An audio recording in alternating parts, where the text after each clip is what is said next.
Bismillahirrahmanirrahim. Assalamualaikum warahmatullahi wabarakatuh. Apa kabar anak-anak soleh dan solehah kelas 10 IPS? Pada kesempatan kali ini Ibu akan coba menjelaskan tentang materi sudut-sudut berelasi. Silakan kalian buka LKS-nya pada halaman 13. Dua video yang kemarin Ibu buat juga Ibu ambil dari pembahasan LKS halaman sebelumnya. Sudut istimewa ya. Ibu menjelaskan sudut istimewa itu ada di halaman 12. Silahkan kalian cek. Oke, kesempatan kali ini Ibu akan menjelaskan tentang sudut berelasi. Sudut berelasi. Apa sih sudut berelasi? Relasi itu kan hubungan ya, sudut yang berhubungan. Sebelum masuk ke sudut berelasi, Ibu akan menjelaskan tentang jumlah atau keterangan koordinat kartesius pada koordinat kartesius. Koordinat kartesius sumbu X dan sumbu Y.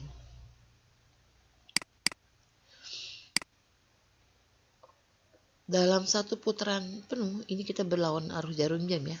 Ke arahnya ke sini. Ya, ke sini, balik lagi, nanti ke X lagi. Mulai dari X positif, ini adalah 0 derajat, sampai Y positif, itu 90 derajat. Ini disebut dengan kuadran 1. Ibu tulisnya dengan KW1 ya nak. Bukannya kualitas ya. KW biasanya itu barang ya. Lalu kuadran 2-nya itu 90 derajat sampai 180 derajat. Itu disebut dengan kuadran 2. 180 derajat sampai dengan 270 derajat itu adalah kuadran 3. 270 derajat sampai dengan 360 derajat itu disebut dengan kuadran 4. Oke.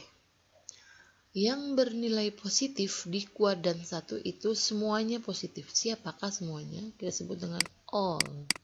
Itu terdiri dari sin, cos, tan. Ya. Sin, cos, tan. Sin, cos, tan. Sin punya teman siapa? Sekan. Kosek punya teman? Kosekan. Tan punya teman? Kotan. Ya. Ini semuanya positif. Yang berada di kuadran 1 semua positif. Perbandingannya, kenapa positif? Karena X-nya positif, Y-nya juga positif. Pada video sebelumnya, Ibu sudah menjelaskan seperti ini karena ya. Ini sumbu X, ini sumbu Y. Nah, seperti ini. Gitu kan? Ini sudutnya nih.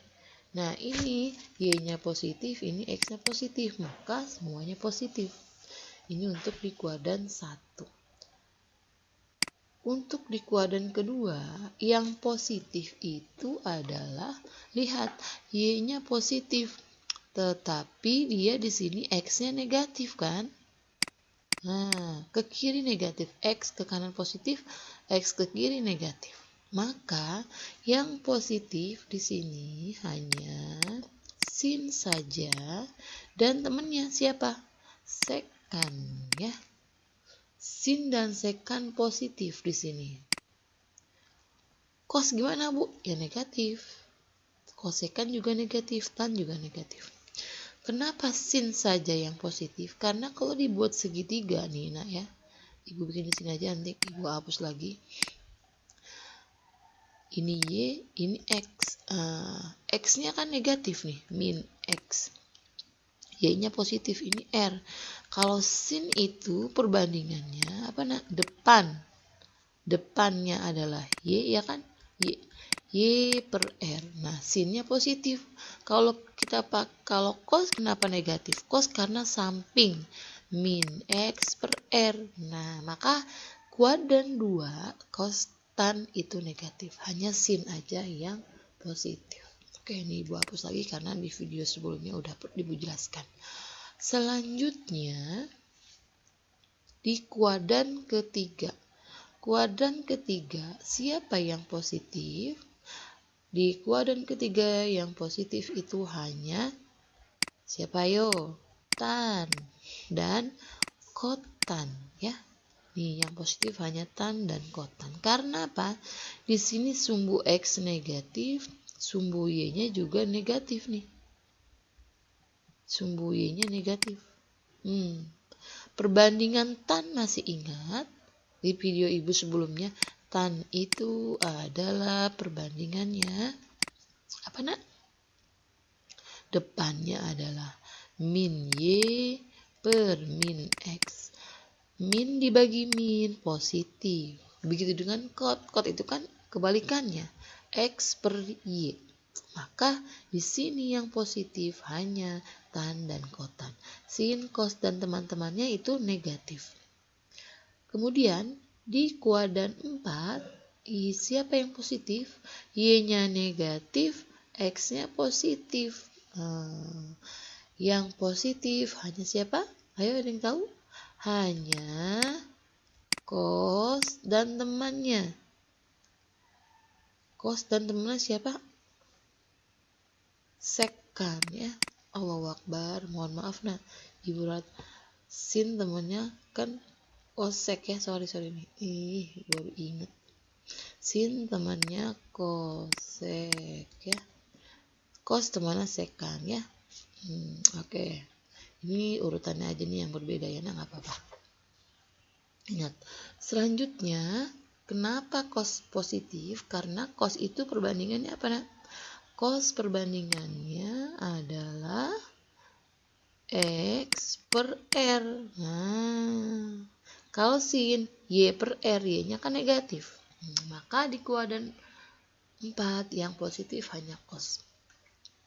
Kemudian, kalau kalian lihat pada halaman di buku itu halaman 13 sampai dengan halaman 17 itu penjelasannya sangat panjang sekali ya.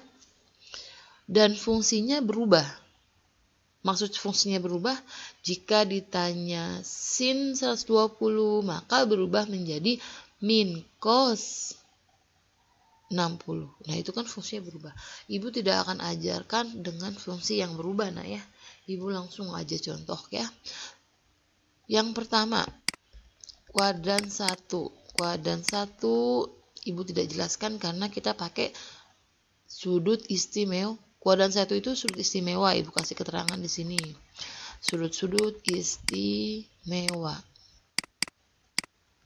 Kuadran 2 itu kan angkanya 90 sampai 180 kan ya. Nah, Ibu langsung aja nih kasih contohnya ya. Contoh, misalkan pertanyaannya adalah sin 150 derajat. Sin 150 derajat di sudut istimewa kan nggak ada. Di sudut istimewa itu hanya 0, 45, 30, 60, 90. Nah, bagaimana mencarinya? Kamu cari dengan cara sin 180 derajat dikurang 150 derajat. Maka sin 150 itu senilai dengan sin 80 kurang 50 sin 30. Sin 30 sudut istimewa deh, kamu langsung ingat sin 30 itu adalah setengah. Seperti itu. Lalu cos berapa misalkan? Cos 135. Oke. Berarti cos 135 itu senilai dengan 180 derajat dikurang 135 derajat. Senilai dengan cos 45 derajat. Cos 45 itu berapa? Setengah akar 2. Ingat, cos di kuadran 2. Kita bicara kuadran 2. Cos kuadran 2 negatif. Maka nilainya adalah setengah akar 2. Kesimpulannya, di kuadran 2 kita pakai rumus apa nak?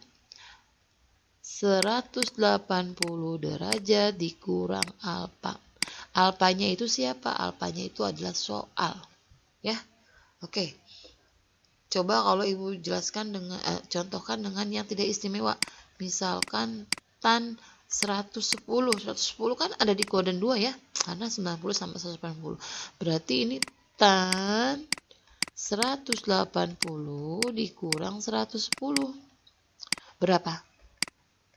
Min tan ya, min tan 70. 70 bisa sudut istimewa bukan? Bukan. Nah, ini bisa dicari dengan kalkulator atau tabel matematika. Oke, yang kedua. Yang kedua adalah kuadran 3. Kuadran 3 berarti contohnya itu tan 210. Tan 210 berarti tan 210 dikurang 180. Lihat nak, kebalikan ya. Tan berapakah? Tan 210 dikurang 180 berapa nak? 30. Tan 30 berapa? Tan 30 adalah 1/3 akar 3. Oke, selanjutnya cos 240. Cos 240 berarti cos 240 dikurang 180. Berapa? Min cos, ingat ya, yang positif hanya tan. 240 dikurang 180 adalah 60. Cos 60 berapa?